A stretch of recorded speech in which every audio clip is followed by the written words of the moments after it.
Today, fear is 24/7, 365. The system was never designed for prolonged fear and stress as we are experiencing in today's world.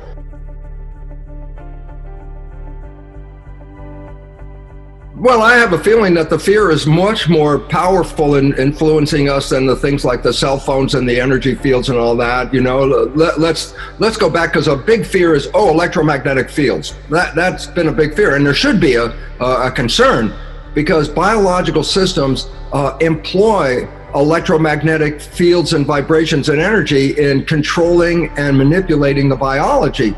So if the energy fields around us are altered, they surely can have an effect. And I say, well, is everybody affected by this?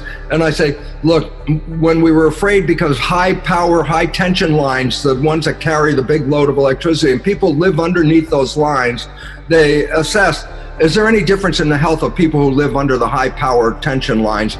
And they find out, yeah, for sure, people are affected. You got, more health issues of people living there. And then I go, is everybody affected? And this is where it comes down to the important part. No, not everybody was affected. Those that were affected were already under stress. So stress exacerbated the problem. Those people who weren't under stress, living under these lines, have no problem. So stress is opening up our system from attack, from anything from electromagnetic fields to viruses, and we have to understand that stress is the bigger problem in the immune system. And so, just to give an example, they followed the fate of children who are adopted into families where there's cancer. I say, so what? I say, it turns out the adopted child will get the same family cancer as the siblings get with the same probability. I go, yeah, but what's different? I go, the adopted child came from totally different genetics, and the cancer is running in the family. And what's the point? Cancer is not due to genes. Cancer is due to not living in harmony. And all of a sudden it says, well, then how do you fight cancer? And I say, well, we kill all the cancer cells. I go, the cancer cells are a symptom. The problem is not living in harmony. You can kill all the damn cancer cells you want, but if you don't change the problem, the cause, a cancer will come back again. And so there's a misunderstanding about genes and victimization. We're all perceived as victims of our heredity when we are absolute masters. We control our genetics, and that's the most important fact that people have to understand. What is so important? If we do not focus on the problems that they keep throwing at us, and you start to look at your life and say, am I okay? Yeah, I'm pretty good. How's my family? We're good. We're healthy. Even if there's a flu, as I said, half the people tested with the flu don't even have symptoms. So it's not as lethal as they say. It's the fear of death is the problem that we must deal with today.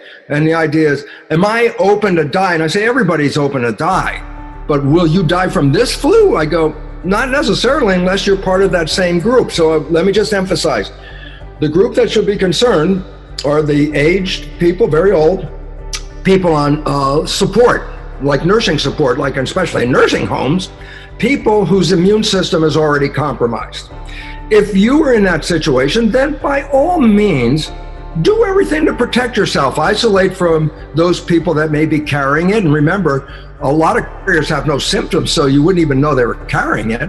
And follow the guidelines of eating well, vitamins, supplements, and thinking in a different way, more specifically for that group than for the rest, because that's the group that is primarily affected by this. Then I say, yeah, but there's a lot of respiratory distress. And I go, again, all of that is manageable if you can get hospital care. If you can get a ventilator, if you can get some antiviral drugs and the medical system, people won't die from this if they get care. So basically, it's not, oh my God, I got the flu, I'm gonna die.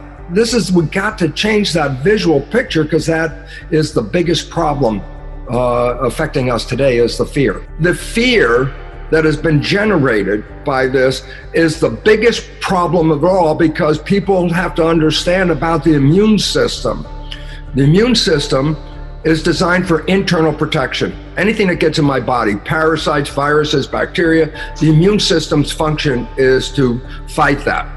And I say, does it use energy to have the immune system? I go, of course. If you've ever been really sick, you probably didn't have enough energy to get out of bed sometimes. I say, the immune system uses lots of energy. I go, so what? Well, then here comes the problem. There are two protection systems. The immune system protects me on the inside. The adrenal system, which is called fight or flight, protects me from threats on the outside. I go, so why is it relevant? Well, let's give a scenario here. You have a bacterial infection, you might have a bad case of diarrhea coming, and you're being chased by a saber-toothed tiger. Question, if I had to divide the energy in my body to protect me from the flu or bacteria and from the tiger, how would you split the energy distribution between those two? And Brian, this is really relevant. I mean, ask you, if you're being chased by a tiger, you got a flu, what proportion of the energy of your body do you want to use to run away from the tiger, and what proportion do you want to use to fight the bacteria? It's a pretty clear answer. I hope you see it.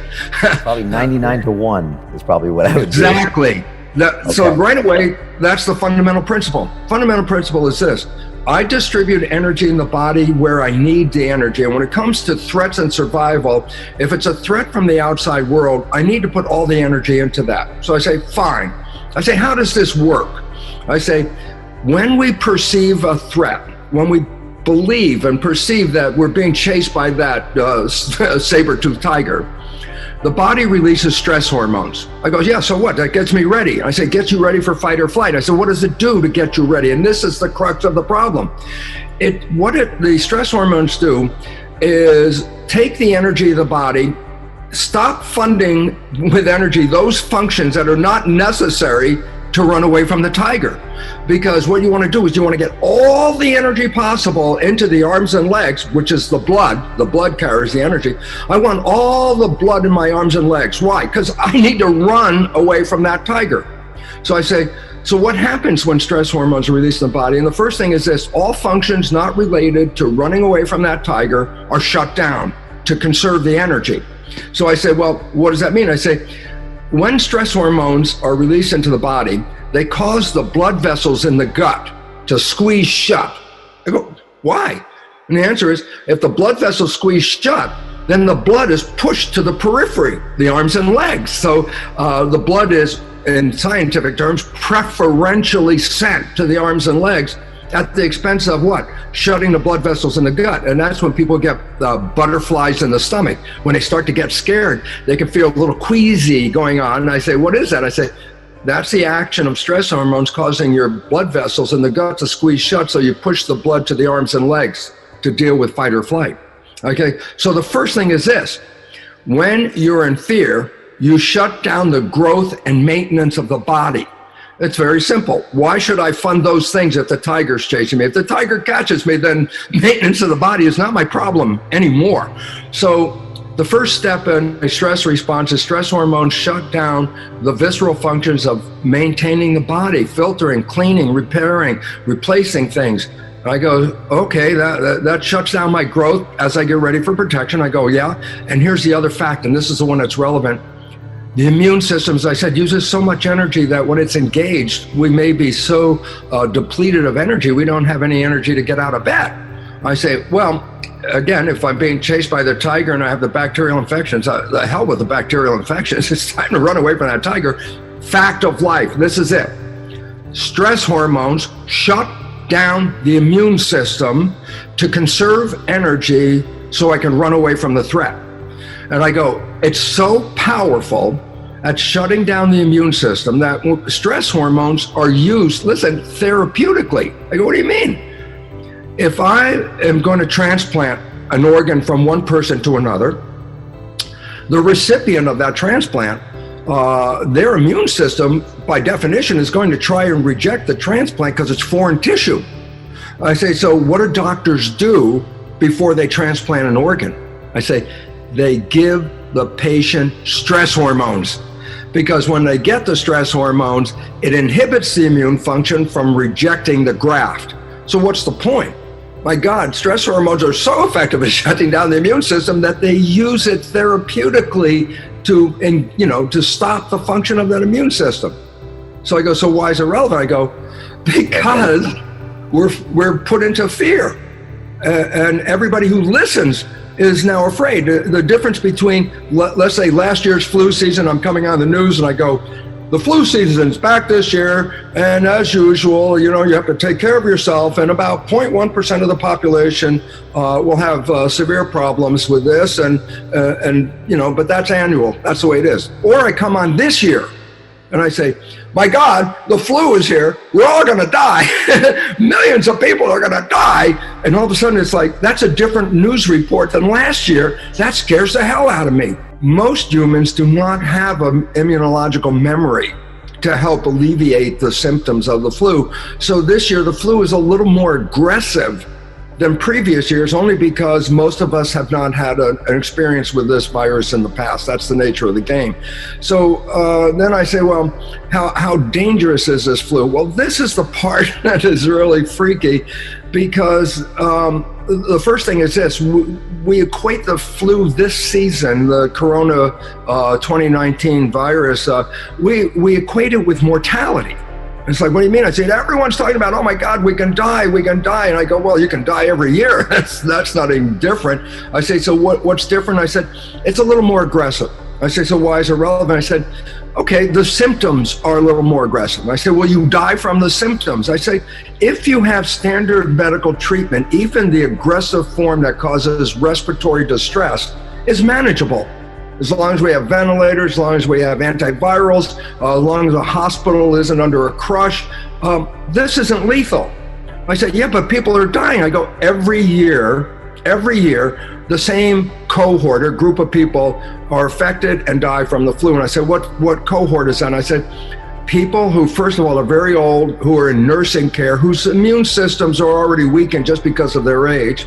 And secondly, those people who are already compromised. They have a problem already, whether it's a cardiovascular or cancer or diabetes, they already are compromised.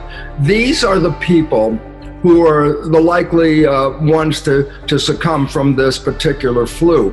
They've always been this way. Every year, 0.1% to about 0.5% is a range. And I say, well, what about this year? And they go, oh my God, 3 to 4%, which is like 30 or 40 times more lethal. I go, wait a minute, where'd you get that statistic? The way you get the statistic is you take the number of people who died and divide it by the number of people who have the virus. I go, okay. So I said, well, what's wrong here? And I'll tell you what's wrong is when they've tested like a whole city, like in Italy, in Italy, for example, they tested the population and they found that more than half of the people that have the so-called COVID-19 virus, more than half of them have no symptoms at all. I say, so why is that relevant? I say, if you take all the people who have the virus, whether they have no symptoms or whether they have symptoms, that's a very large number compared to the number of people who went to the doctor and got reported to have a virus. So I say, why is it relevant? I say, if you take the very large number of people who have been exposed and who have that virus, and then divide that into the number of deaths, guess what? It's not 3 to 4% at all. It's below 1%. I go, well, now you're in the range of a normal flu.